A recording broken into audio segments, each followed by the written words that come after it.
The cold here is something else I really was not prepared for. Coming straight from an Australian summer where we've had a drop of about 50 degrees or so to get here. We hopped out of the car on the first day and the helicopter pilot told us that it was minus 26 degrees. And Harry and I just looked at each other with wide eyes and were not feeling the best, thinking, what have we got ourselves into here? I'll say the tail's full. Well, before this trip, I think the coldest temperature I'd ever been in was about -5 or -6. So I'm really struggling with the cold, I have to say. Hi, Jason. How are you doing, Claire? I'm good. My feet are cold, so I'm going to start moving. They're going to chopper up the smaller batteries. Okay, yeah. Beacon, is it turned on? Oh, yeah. Equally, I'm unbelievably impressed with the Canadian cavers, the way they are just so tough and driven, and they just keep going and going and going. They're very, very impressive. But me, not so much. What?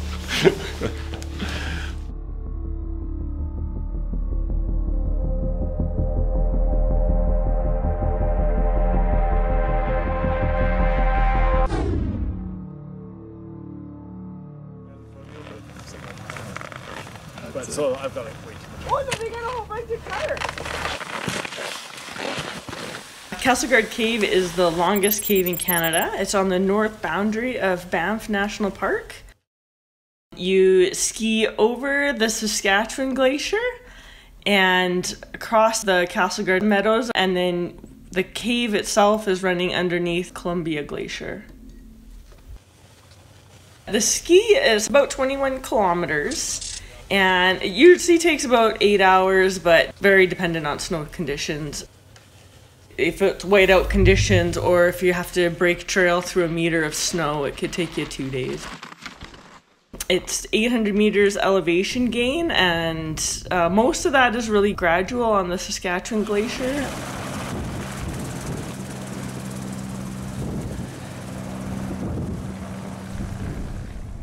So we're blaming this entire trip on a guy called Jason Levine, who is one of these local crazy Canadians, and we were lucky enough to stay with Jason 18 months ago when we came to meet Tom Crisp here and do some cave diving.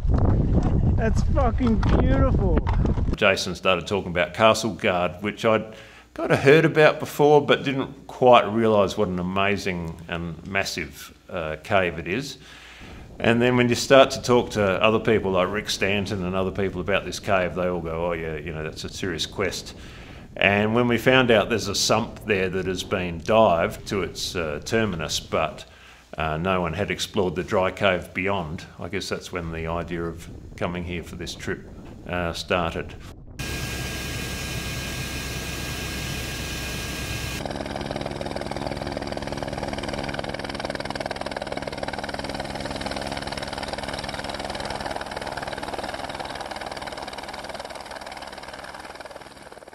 Just in the entrance of Castleguard Cave. It's taken about 21 kilometres to ski tour to get here from the car.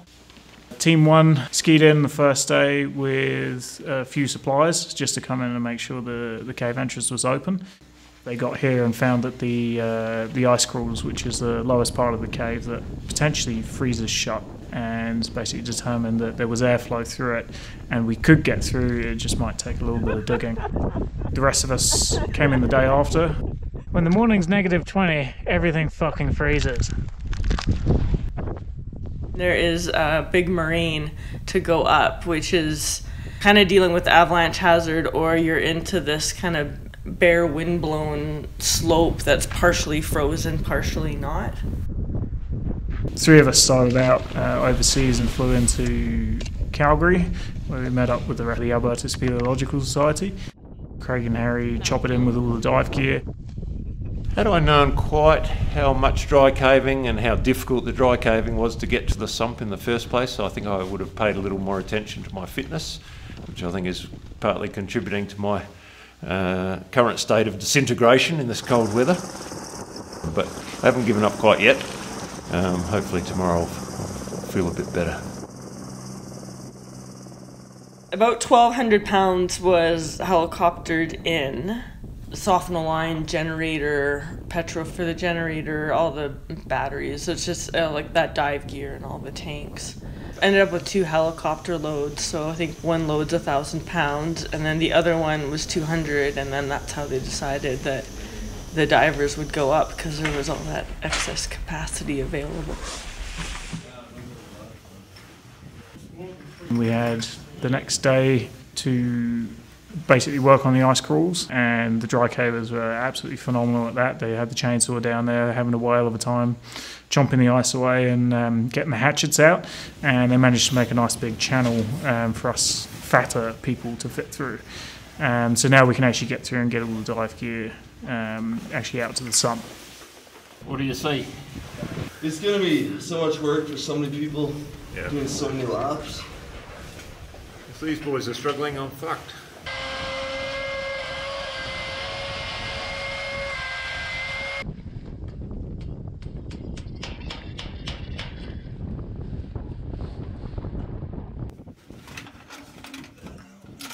You having a break? I'm having a break, yeah. Oh, I don't blame you, mate. You've probably been working hard, chopping down trees. Oh, yeah. What's going on up there? I'm still too fat to fit through. I could use a couple more lines right at the last 8 inches maybe. Alright. Have the others have Matt and Claire gone through, have they? Yeah. Well, pretty easy to get through. Yeah? Those boys did some serious work down there. Yeah. Yeah, the sucking great. I got through both ways, no problem. Oh, good on you, man. Watch out, big fella. Here I come. Your ass looks so good in that suit. Thanks, bro. That place up there wears on you. It's uncomfortable. The camp. The camp. Yeah. Once you get down in here, it's much better. Yeah. These gloves are the duck's guts. Oh, no kidding, eh? Yeah. And prostate exams. You know, I'm only an amateur. Oh, yeah. I'll give her a go. Nothing to lose. How amazing is it looking down at the rocks on the riverbed? Just follow the channel, it's going to meander back and forth. Yeah. I'm going to be just in front of you, so Let's go. at whatever distance. Alright, buddy, let's give her hell.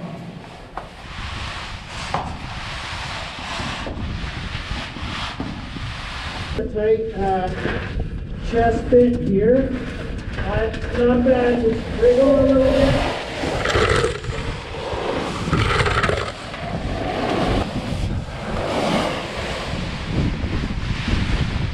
Oh, John. Yesterday. Thank you, ladies.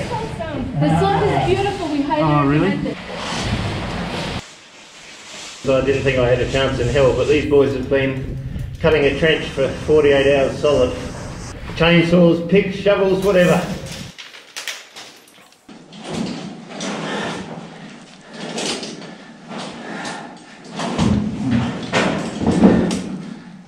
It's been varying between -10 and -15. Once you become accustomed to life in the sleeping bag, it really seems like a very inviting place to stay, and you're not particularly keen to get up and get out of it in the morning. I'm not kidding. There is more toilet paper in Castleguard Cave than in Canmore and Calgary combined. Last night went to bed about, I'd say 9:30, 10 o'clock, and I think it was 9 o'clock this morning when I got up. So it's a particularly disgraceful performance, but I am not the worst on this trip. -19 on the campsite, it's not easy to get your shoes on.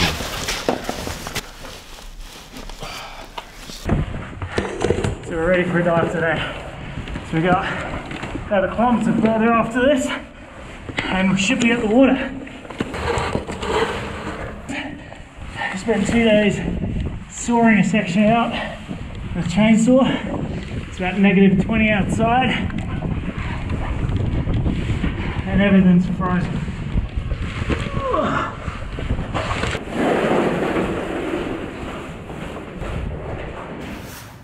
It then starts getting very low, kind of almost bedding planish type passage where it's a lot more crawling and groveling with your pack, and it just carries on that way and carries on that way and carries on that way, and it's absolutely grueling trying to get gear up to the sump. There's a few other little rock squeezes on the way, which are kind of entertaining because you kind of roll your bag out in front of you and then you squeeze through and then follow it down. And all the floor is just sharp, kind of bouldery rocks. So your knees take an absolute pounding, so do your elbows. You're crawling on rocks, so you're just like planting your knees and hands, and then you just move the tank, you know, kind of inch by inch. We're gonna be like millionaires. You already are, buddy. You're rich in spirit. Well, I think we're going pretty well. This is early stage in the big foray to the other side of the sump, and we're making pretty good time through the dry section, so I think we'll be maximum 2 hours here, which is a pretty handy schedule. It'll be great if we can get this day over in 10 hours or so. Eventually you pop out towards the sump and it just opens up, so you can actually stand up. There's a good platform there that we can gear up on.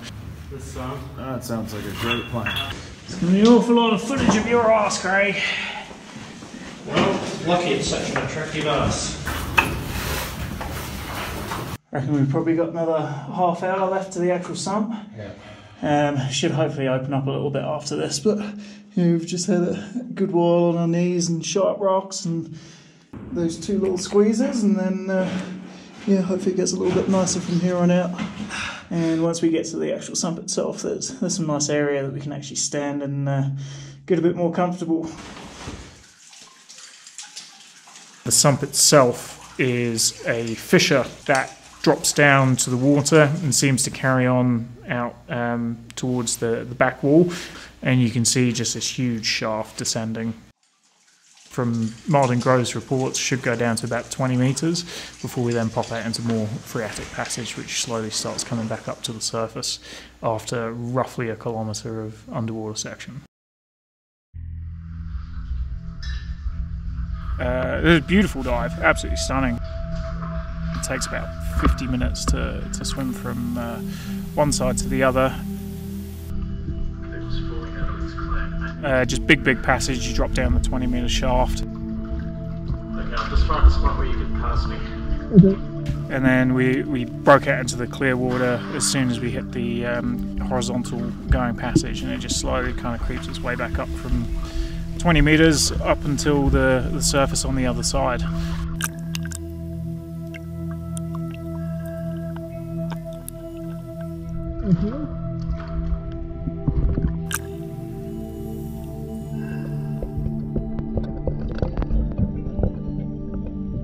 So the dive itself was really pleasant. I was actually surprised that the line that's been laid in there quite some years ago is still in really good shape.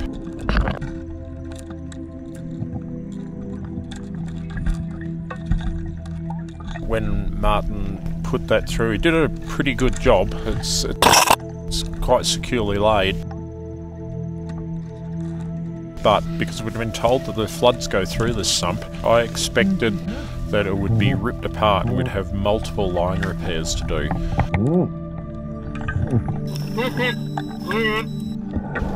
It was only, as it turns out, broken in 2 places, and the first place it had obviously been chafing on a rock and gradually worn through. So there was a bit of slack in the line, managed to pull the ends together and tie them together.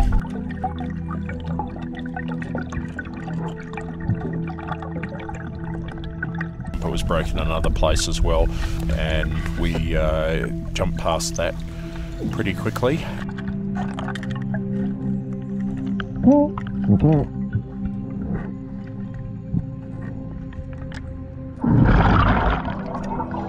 As a result of that, we really have some doubt about whether the flood that floods this cave, the bulk of the water comes through this sump, because I would have expected after all these years and that amount of flow every season that the shape the line was in would be a lot worse than this. The current theory of where the water comes from may need to be revised on that basis. Yeah, there's really not a lot of evidence of big floodwaters coming out through that sump passage. I mean, where you get geared up, there's a clay bank up there which looks like it's there's been water that drips on top of it, and it basically runs downwards.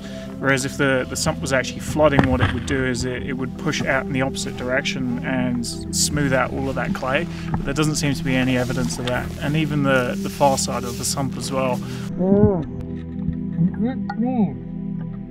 There's a small little stream that kind of trickles into it, but again, there's no real sign of huge floodwaters that come through there. There's not really any scalloping on the walls or anything like that.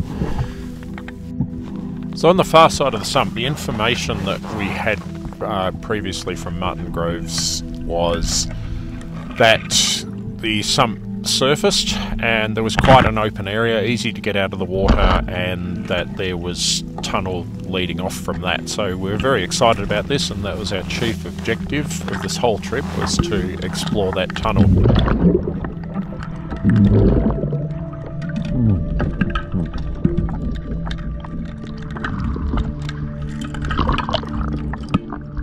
So we hopped out of the water.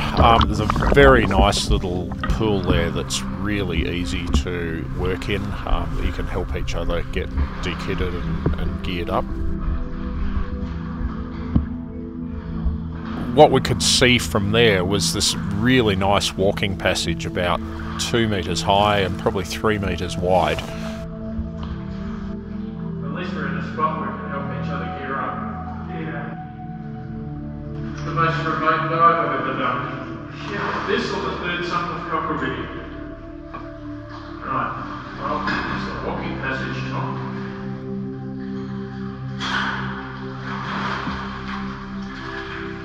I headed up there first for just a little bit of an explore. Unfortunately, after about 30 metres, it narrows down to this rift passage.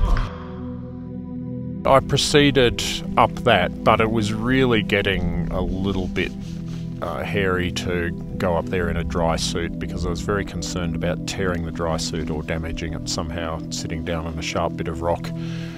And so abandoned that, came back to where Tom was, and we started a survey just with the idea of surveying as far as we could reasonably, just to get an idea of what direction it's heading in.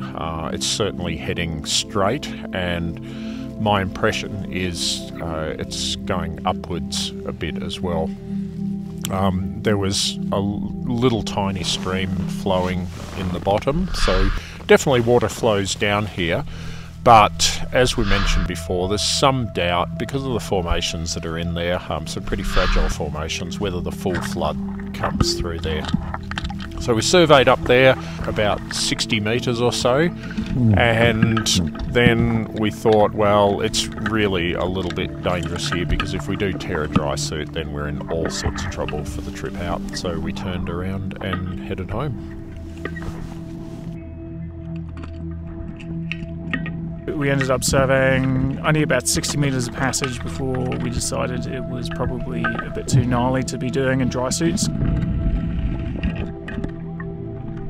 Happy to be back this side of the sump and still leaving big open passage on the other side ready to go back to and take some proper caving gear for.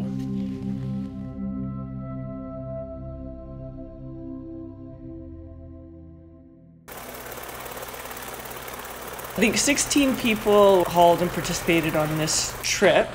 There was probably 5 people supporting us down below. There's years when you just can't access it. It just seals right off. This year it didn't seal right off, but it was narrow. You're trying to arrange with all these volunteer people to come and work for free. So you're trying to offer them a rewarding experience. Need little stabilizer wheels. Yeah, little outriggers. Outriggers, yeah. Just the way dates lined up, had to go farther out of the caving community to try and find people, but I think we pulled together a super awesome team. In hindsight, with the helicopter, we could have used the wall tent, but then it's really hard to get people going in the morning. Like, nobody wants to leave the tent. Isn't Mount Castleguard over there? Yeah. Well, that's a bit of an effort if they go and ski that. These guys are crazy. Castleguard's been known about for a long time. Cave exploration started in earnest in the 60s there. There's a McMaster University group that did karst studies. All the research that we have on the cave is from that group. We're at the top of the moraine, about to go down onto the Saskatchewan Glacier. Just saw a nice little avalanche across the other side. So we'll keep our heads down, I think is the only thing we can do. But conditions are absolutely perfect. Probably perfect for avalanches as well. Tom Crisp is about to launch himself down that thing, which in my opinion is a very unwise thing to do. I'm worried that I'm skiing on snowshoes.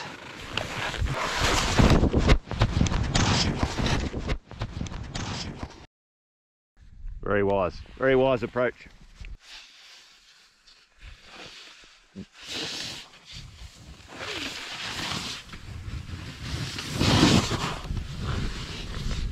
The sump lead was sitting there for 10 years prior. Like, it's an awesome lead, but it's so challenging logistically. That's a long way down. It's probably unorthodox, but seems to be working. The low-hanging fruit was picked, and then you go to the medium-hanging fruit, and then the high-hanging fruit, and then there's the stuff that's just not really sure if it's worthwhile. Oh, don't worry about us. We're professionals. So we're walking down the Saskatchewan Glacier now, and about 5 hours into the walk from Castleguard Cave, and looking around me at this scenery, I'm starting to think this might just be the most spectacular thing I've ever done in my life. I have to say the time inside the cave has been pretty tough, so to be out here in the outdoors and just basically tramping in this amazing place all makes it pretty worthwhile. That's Tom with his new technique. I keep walking over things that sound hollow. It doesn't feel good. I feel like we're at the beach. Nice. Right? Nice.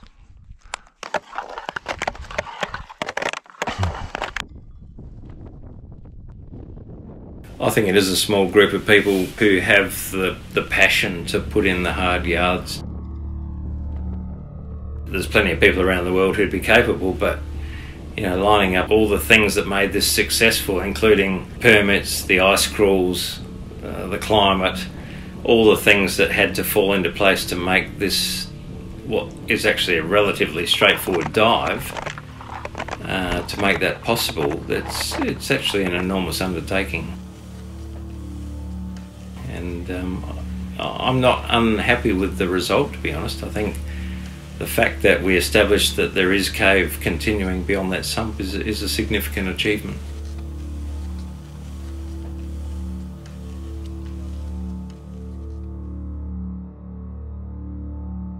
I love all of you people, but I didn't buy the best cut of meat for you. It's the cheap shit. So we have to cook it more carefully. And you'll eat it you'll eat it medium rare like a man. What did you have to do to become part of the wet mules? I'd rather not talk about it. This is for the inevitable investigation that's to follow. Well, there will be fatalities. Yep. It became clear during the barbecue when people started to perish from various types of injuries, including alcohol poisoning, barbecue burns, salt and pepper seasoning, and other various maladies.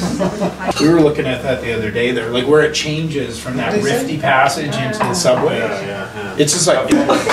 And therefore... My animal husbandry is definitely laughing. Record? Start again. Okay. How confident are you it was a bat? Oh, I know my bad shit. I think that was the story, wasn't it?